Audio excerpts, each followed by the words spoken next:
आता काही खरं नाही. महाराष्ट्र दुहेरी कचाट्यात सोसाट्याचा वारा, गारपिटीचा धोका. राज्यात पुढील आठवड्यात 14 ते 20 मे या कालावधीत मुसळधार पावसाची शक्यता आहे. मान्सूनपूर्व पावसाचा तडाखा राज्याला बसेल. या आठवड्याच्या अखेरीस काही भागात पावसाचे आगमन झाले, धुळीचे लोट उठले, काही ठिकाणी विजांचा कडकडाट झाला.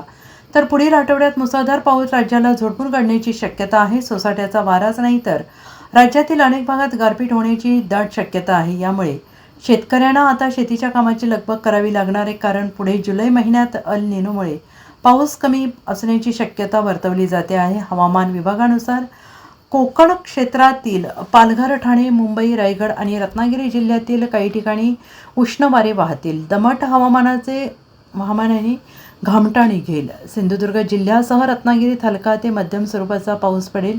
विदर्भातील चंद्रपूर, गडचिरोली, गोंदिया आणि यवतमाळ जिल्ह्यातील काही भागात सोसाट्याचा वारा सुटेल. वीज कडकडणार, मेघगर्जनेसह मुसळधार पाऊस पडेल.